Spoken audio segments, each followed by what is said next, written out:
नहीं, एक अमित शाह साहब के स्टेटमेंट से सिर्फ थोड़ी होगा। जिम्मेदारी कौन लेगा? पैलेट गन चली, उसकी जिम्मेदारी कौन लेगा? जवाबदेही तय करने के लिए शोर मचा रहे हैं। अमित शाह साहब का स्टेटमेंट तो बहुत सुनते हैं हम। सर, जेपीएससी प्रोटेस्ट में अब जो एक्टिविस्ट हैं देवेंद्र महतो, उनको हॉस्पिटलाइज कर दिया गया कि 9 दिन से हंगर स्ट्राइक पे थे। हमने एक वीडियो भी अभी देखा, केसी वेणुगोपाल ने भी डाला है वो वीडियो की, जहाँ पे बंगाल और बिहार से वहाँ पे लोग, ऐसा है, ये बीजेपी के लोग डाइवर्ट करना चाह रहे हैं। ये डाइवर्ट नहीं होगा। वहाँ की सरकार छात्रों की मांग मानेगी, क्योंकि छात्रों की सरकार है वो। वहाँ की सरकार यहाँ की तरह क्रूर नहीं है कि छात्रों को रगड़ देगी। वहाँ की सरकार छात्रों की मांगे मानेगी।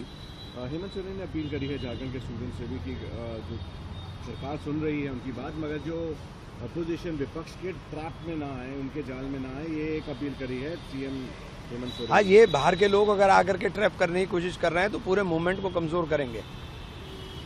राहुल जी ने भी कल एक प्रेस कॉन्फ्रेंस करी, उन्होंने कहा कि अमित शाह की जो फैंटेसी कन्वर्सेशन है, उनकी ज्ञानी बातें हमें नहीं सुननी है, हमें मुद्दे पे बात करें। सीधी बात, जवाबदेही बताएं।